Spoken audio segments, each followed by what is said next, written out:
Hey there, everybody. It's Maggie from Personal Euphoria with today's plank story. So any move you want to do. It's gotten cold and blustery if you're in Connecticut. So once again, best way to warm up is to get moving. I mean, you could just stand up and swing your arms and punch the arm, right? Like, just get something that invigorates you and heats you up. Something going on. All right, let's get the clock started. Here we go. So earlier this week, I did a plank story on all my Star Wars faux pas and how I'm going to the Disney Star Wars experience with Matt and my brother-in-law. Now, this is not the first time I've done something that's like out of my comfort zone in that, like, I'm just not a Star Wars aficionado.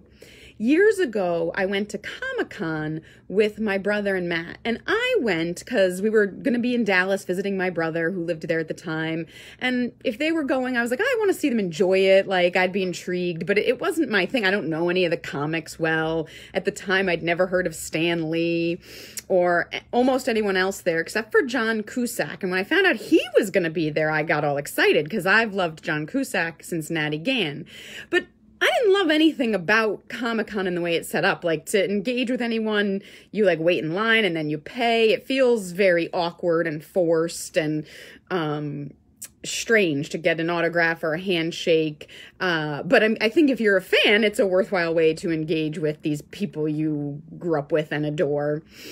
What I thought was great is, like, I didn't know who any of the characters were, but a lot of people were dressed up as things, and they were so creative. The costumes made Comic-Con interesting. And then none of the artwork is my style, but the artists there were unbelievable. So here I'm like, wow, this is impressive, and I enjoyed looking around at all the art.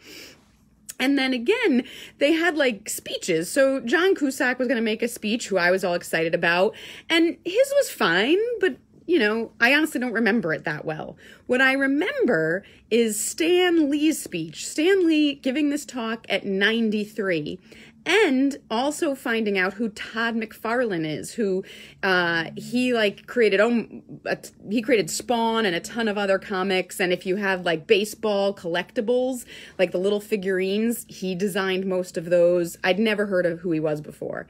But I left Comic-Con thinking like every high school or college should have Stan Lee and Todd McFarlane come out and speak because they were both so inspirational about how they got to where they were. And we're already like at a 2-minute and 20-second plank. So if you're doing planks, something else would be a good choice.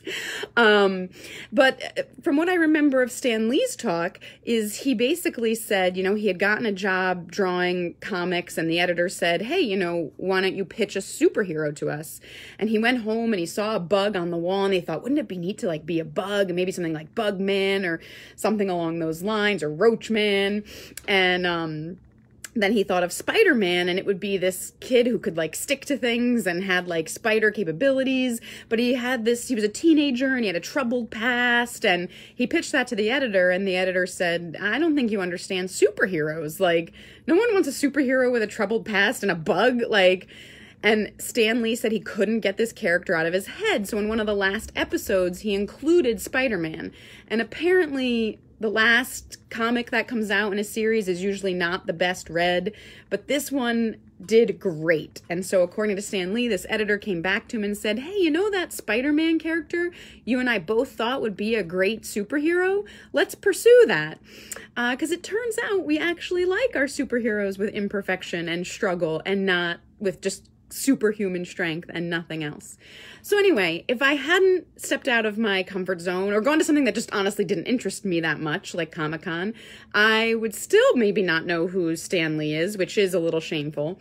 And I definitely wouldn't know who Todd McFarlane was. And now I sometimes go and search Todd McFarlane to see if he has videos, because he's just, if anyone wants to draw, he teaches little drawing classes online. He's just incredible and very encouraging and very motivational.